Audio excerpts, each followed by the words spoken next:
Баршаңызға қайырлы күн достар. Бүгін сіздермен ең сәтті болып шығатын ватрушкин рецептімен бөлісемін. Достар, менің арнама тіркеліп, лайк басып, еңбегімді бағалап кетіңіздер.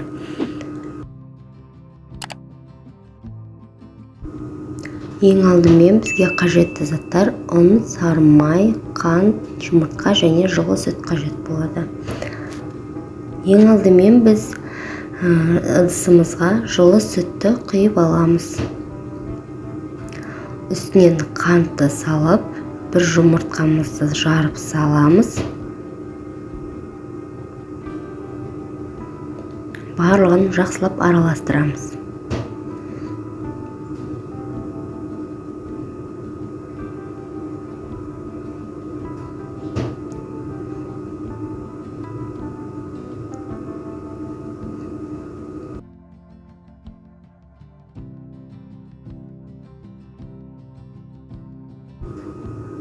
Сосын достар, мен ұнды алдын ала електен өткізіп алдым. Сосын аз-аздан сала отырып, қамыр жасайтын боламыз.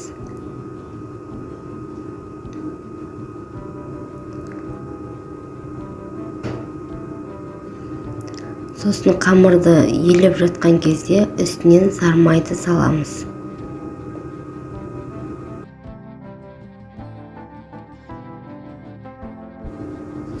Міне біздің қамырымыз дайын болды. Осындай жұмсақ болуы қажет. Ендігі кезекте оны ыдысымызға салып, бетін пищевой пленкамен жақсылап жауып, жылы жерге 2-3 сағатқа қалдырамыз.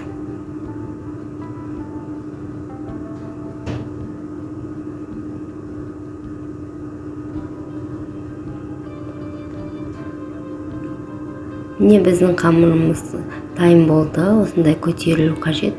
Сіздер бұдан да көп уақытқа қойсаңыздар болады. Одан да жақсы әдемі болып көтеріледі.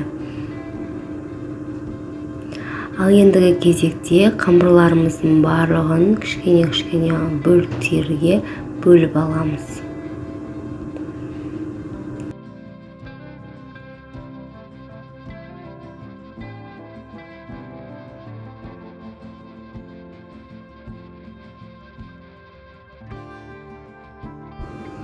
Міне қамырларымызды кішкене бөліктерге бөліп алдық. Енді оларды әдемі етіп дөңгелектеп шығамыз. Барлығын әдемі етіп дөңгелектеп шықсаңыздар, ватрушкаларыңыз әдемі болып шығады.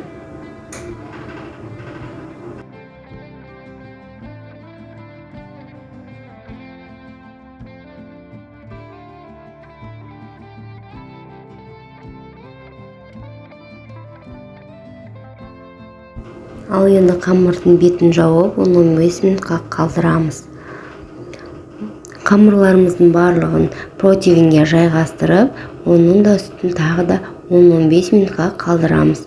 Оған дейін біз творогты массамызды дайындап аламыз. Бізге қажет болады тұз, қант және творог қажет болады. Сосын қаймақ керек және жұмыртқа саламыз. Ең алдымен жұмыртқаны творогтың үстіне жарып саламыз. Мен 3 жұмыртқа жарып салдым. Сіздер көресіздер, енді сүзбенің грамына қарай жұмыртқаны жарып саласыздар. Үстінен қаймақты қосып, қантты салып, барлығын езілгенше жақсылап араластырасыздар. Блендермен өткізсеңіздер де болады. Мен блендермен өткізген жоқпын. Қолмен, қасықпен ездім. Менде сонда да бірақ әдемі болып шықты.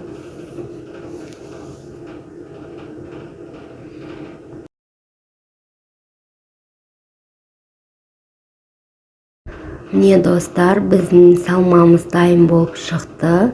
Өте дәмді. Ал енді кезекте бетін ашып, қамырдың ортасын осылай тесіп, стаканның, бокалдың көмегімен ортасын кесіп аласыз. Үстінен бассаңыздар, осылай әдемі болып шығады. Видеода көрсетілгендей жасаңыздар.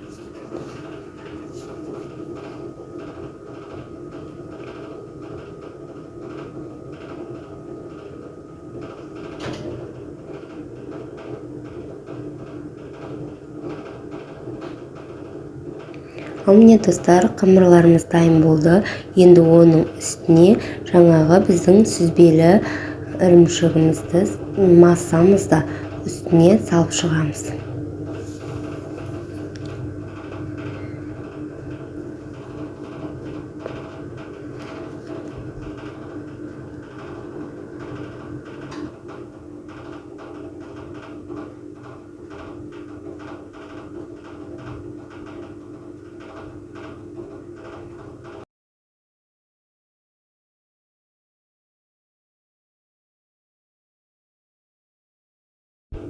Ал міне достар, біздің ватрушкеміз дайын болды.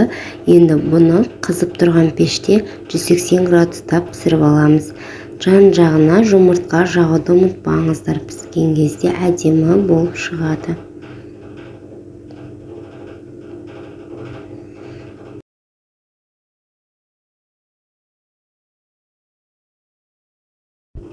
Міне достар, біздің ватрушкеміз осындай дәмді болып шығады. Міндетті түрде жасап көріңіздер, дәмі өте күшті болып шығады.